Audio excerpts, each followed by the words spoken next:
You know how I got land? I was homeless. And I used to fish all the time. I wasn't fishing playing. I was fishing catching fish because I drive to a rest area because I kept charcoal in my trunk. And when I got to them little grills on the side of the rest area, I'd take my charcoal and I'd fry my fish. But I was always fishing somewhere illegally because I ain't own no lake or nothing. And I catch a string of bass, probably get 6, 7 on there. Hey, what are you doing over here? Get away, get out of here. I pull my string up. Hey, them fish don't belong to you. Let them fish go. I got to take all them fish off the hook and throw it back in the water. He didn't know, man, that I'm trying to eat, but I can't break no law, so I got to go on by my business. So first thing I said, I told God, I said, when I get me some money, I'm going to buy me a piece of land. Because I just want a piece of land where can't nobody run me off. I just want something I can stand on. This here piece belonged to me. So this how I did it. I was reading something one day, and I said, man, how much land is on earth? So I looked it up. It's a little over 36 billion acres of land on earth. At the time, it was between 5 and 6 billion people on earth. It's a little over 8 billion now. So I did a little hood math. I said to myself, if it's 36 billion acres of land and it's 6 billion people, just to me, everybody ought to have 6 acres of land.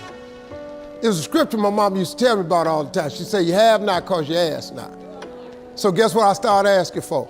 6 acres of land. Just wanted 6. So I messed around and got my first piece of money. I got me a check for about $115,000.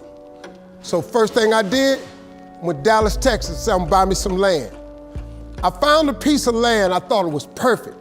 Had a fishing lake at the end of it because I love to fish. I said, man, this piece I'm gonna buy right here. Let me talk to somebody. I was with a real estate agent. I said, how much is this? He said, it's $250,000. I can't afford this. I said, I got about 115. He said, I don't think you're gonna be able to get it for that, but I'll make a call. So he called the guy. The guy said he would take 115 now and I could pay him the rest later. And before I did it, I said, hey man, let me ask you something. How much land is that? He said, oh, that's 6 acres. It was 6 acres. I got ready to sign it up. The real estate agent said, Mr. Harvey, before you sign that, I want you to think about it. I want to show you something else. So he took me over to this dude's house. I never met this guy. He came outside, he's a hillbilly. He's just country. You know, I was a little nervous. Me and hillbillies don't really, we don't normally work that good together. His name was Jerry Campbell. Turned out to be one of the nicest men I ever met. I misjudged the man. He talked to me, he said, I want to show you something. And I go over there and I couldn't believe it, man. It had rolling hills on it. It had 4 lakes on it, fishing ponds. I said, man, look at this right here. How many acres is this, man?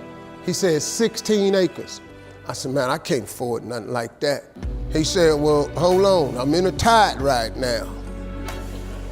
How much you got? I said, well, I was gonna do this other piece of land. I got 115 I'm gonna pay now.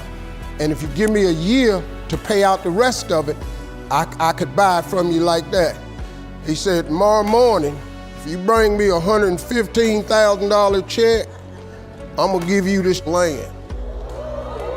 So I got the 16 acres of land the next day.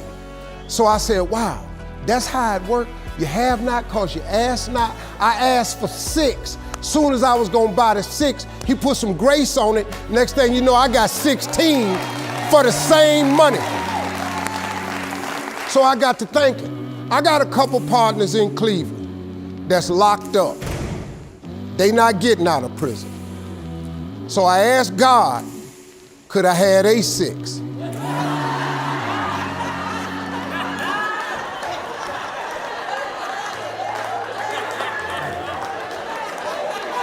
They not getting out. They got 6 coming. Hey, Lord, can I have A6? So you know what he did? Some land opened up next to it. I bought 18 more acres. I bought it. So I went back up to Cleveland. I was hanging out one day. My boys was on the corner. I told them, I said, look, man, I can't hang out on corners no more. I'm trying to get my TV career started. Oh, you done changed, man. This what's happening. So now you done got this little money. You done forgot where you from. I said, okay, hey, Lord, can I have A6 too? Because so I see right now, yeah, I see what's happening right there. They ain't finna go nowhere. So I kept asking for everybody I thought wasn't gonna ask for A6. I asked for A6. I ended up owning almost 300 acres of land in Denton County, Texas. But I just kept on, man. Just kept on with it. I just kept the faith. I kept believing. I kept asking him. I kept wanting. God got great life for you, man. But you're gonna have to ask for it. And when you ask for it, you're gonna have to believe it. After you believe it, you got to put your work in. Now, if you don't want to do the work that it takes to be successful, this man with his success, if you knew how hard he worked, if you knew the hours he put in, the hours his daddy put in, if you knew what it really took, it's daunting.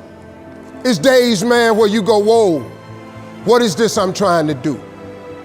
But you got to hang in there. See, getting what you want is up to you. How you get there, that's up to God. See, the problem with you is you trying to figure out how to do something. Listen to this. The how-to ain't none of your business. The Bible don't tell you to figure nothing out. It say ask, believe, and receive. Now, see, you keep going down these churches, they keep telling you this, but you ain't listening. I'm asking you to listen. You can turn your life around if you change your attitude. You change your attitude, you change your altitude. Stop sitting in here with a life of mediocrity when that ain't what God created you for. Now, you might not want this life. You might not want what it takes to get here. But if you want this life, you got to put in your work. You got to put it in. You got to stay prayerful. You got to never give up. You got to talk God every day. Now, if that ain't what you want to do, then good luck. You keep doing what you've been doing, you're going to keep getting what you've been getting. I would try something else if I was y'all. I appreciate y'all coming. Thank y'all very much.